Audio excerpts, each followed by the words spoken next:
नमस्कार दोस्तों, स्वागत है आप सभी का जेबीबी क्लासेस के ऑनलाइन प्लेटफॉर्म पर। जैसा कि आप सबको पता है, अपन पढ़ रहे हैं क्लास 10th की रसायन विज्ञान, जिसका चैप्टर नंबर 4 कार्बन और उसके यौगिक।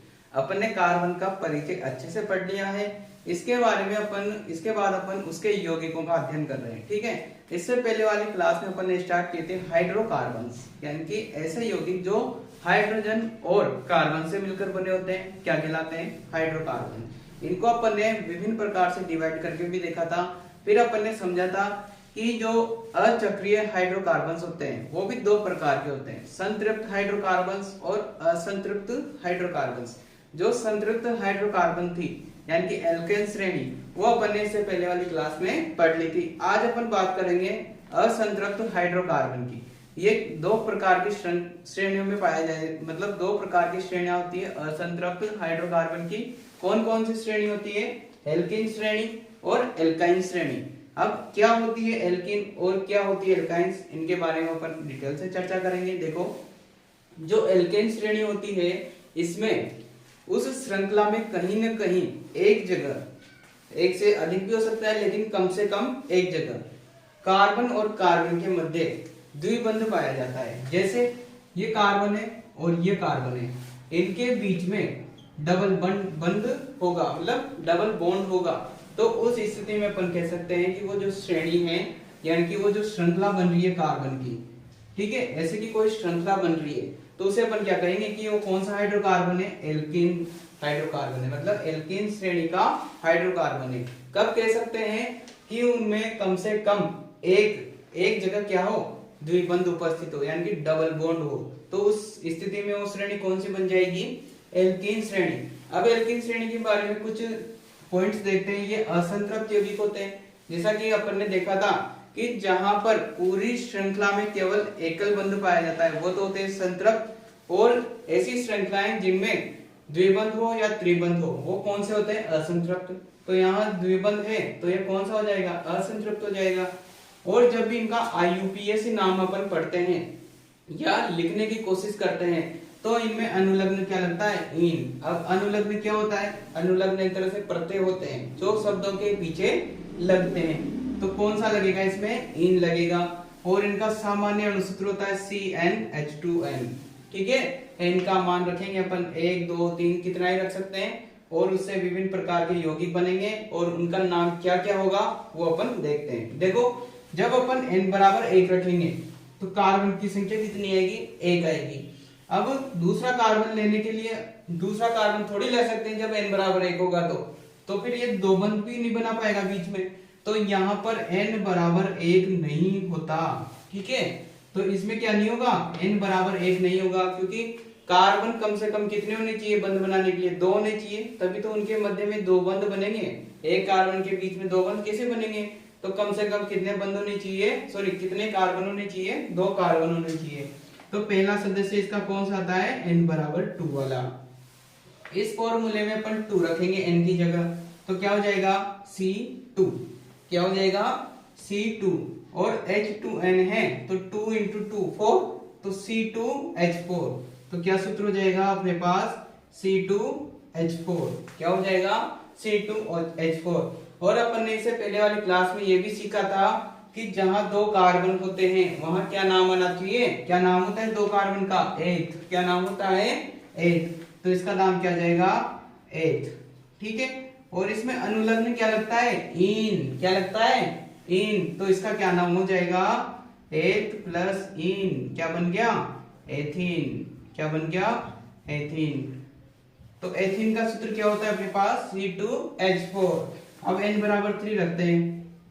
n बराबर 3, तो n बराबर 3 रखेंगे तो C3 और H2 into 3, 2 into 3 कितना? 6, तो H6, यानी कि C3H6। अब इसका IUPAC नाम देखते हैं। C3 है यानी कि 3 कार्बन। 3 कार्बन का क्या नाम आता है? प्रोप। क्या नाम आता है? प्रोप। ठीक है, और इसमें अनुलग्न क्या लगता है? इन लगता है। क्या लगता है? इन। ठीक है ना, इन। तो इसका क्या नाम हो गया? प्रोपीन। क्या नाम हो गया? प्रोपीन। तो प्रोपीन का सूत्र क्या हो जाएगा? C3H6। ठीक है, n बराबर 4 लिखते हैं। n बराबर 4 रखेंगे तो यहाँ पर C4H2 इंटू 4, 2 इंटू 4 क्या होता है 8, तो C4H8, C4H8। अब इसका नाम लिखने की कोशिश करेंगे। C4 यानी कि 4 कार्बन, और 4 कार्बन का क्या नाम होता है पहले ब्यूट। क्या नाम होता है ब्यूट, ठीक है। और इसमें क्या अनुलग्न लगेगा, इन अनुलग्न लगेगा। कौन सा अनुलग्न लगेगा, इन। अब क्या नाम बन जाएगा इनका, ब्यूटीन। क्या नाम हो गया, ब्यूटीन। अब आपसे क्वेश्चन पूछा जाए कि ब्यूटीन का सूत्र क्या होता है, तो C4H8। इसी प्रकार से आपके लिए होमवर्क है कि n बराबर 5 की, n बराबर जब 5 लिखेंगे तो उसका सूत्र क्या होगा, उसका नाम क्या होगा, और n बराबर 6 का भी आप लोगों को निकालना है, ठीक है। तो ये थी अपनी एक एल्कीन श्रेणी। इसके बाद अपनी कौन सी श्रेणी आती है, नई वाली एल्काइन श्रेणी। ये भी क्या होती है, असंतृप्त होती है। लेकिन इनमें और उसमें क्या डिफरेंस है, तो वो देखते हैं। देखो इसमें कार्बन कार्बन के मध्य कितने बंध थे, कम से कम 2 बंध, मतलब द्विबंध उपस्थित होना चाहिए, एक, ठीक है। लेकिन अगर मान लो इसी श्रेणी में ट्रिपल बॉन्ड हो, तो मतलब 2 कार्बन के बीच में कितने बंध बन रहे हैं, त्रिबंध बन रहा है, ठीक है। तो इस स्थिति में यह एल्कीन श्रेणी नहीं होगी। इस स्थिति में क्या नहीं होगी, एल्कीन श्रेणी नहीं होगी। तो फिर क्या होगी, एल्केन तो वैसे भी नहीं होगी क्योंकि यहाँ त्रिबंध है। एल्केन भी नहीं होगी, सॉरी एल्केन तो नहीं होगी क्योंकि यहाँ त्रिबंध है। एल्कीन भी नहीं होगी क्योंकि एल्केन में तो कितने बंध होने चाहिए, 2, लेकिन यहाँ तो 3 है। तो 3 बंध जब बनते हैं कार्बन कार्बन के बीच में, तो उस स्थिति में नाम होता है एल्काइन श्रेणी। क्या नाम होता है, एल्काइन श्रेणी। तो एल्काइन श्रेणी की परिभाषा क्या बन जाएगी कि कार्बन की ऐसी श्रृंखला जिसमें कम से कम एक त्रिबंध पाया जाता हो, ट्रिपल बॉन्ड उपस्थित हो, तो वो श्रेणी कौन सी होती है, एल्काइन श्रेणी। एल्काइन श्रेणी में भी कौन से यौगिक होते हैं, असंतृप्त यौगिक। और इसमें अनुलग्न वेरी इंपॉर्टेंट कौन सा लगता है, आइन। क्या अनुलग्न लगता है इसमें, आइन। और सामान्य अणुसूत्र क्या होता है, CnH2n-2। अब देखो इसके यौगिक बनाते हैं, वही बात आ गई। अगर सिंगल कार्बन रहेगा यानी कि n बराबर 1 रहेगा तो एक ही कार्बन बनेगा। अब ये दूसरा कार्बन थोड़ी आएगा इसमें त्रिबंध बनाने, तो इसका मतलब इसमें भी n बराबर 1 नहीं होगा, ठीक है। तो इसका प्रथम सदस्य कौन कितने पर आएगा, n बराबर 2 पर आएगा।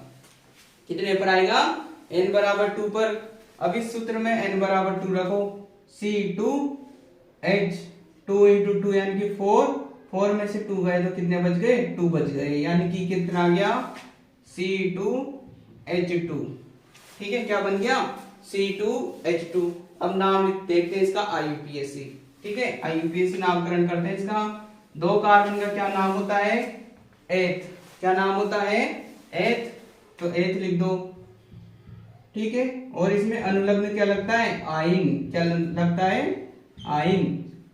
तो संधि तो आती है अपन को, एथ प्लस आइन क्या बन गया, एथाइन। क्या बन गया, एथाइन, एथाइन, ठीक है। अब n बराबर 3 रखो, n बराबर 3 रखने पर, ठीक है, सूत्र में n की जगह 3 रखो, पुट करो C3 और H 2 इंटू 3 कितना हो गया 6, 6 में से 2 गए तो 4, यानी कि C3H4, C3H4 ये आ गया। अब इसका क्या नाम होगा, 3 कार्बन का क्या नाम होता है, प्रोप।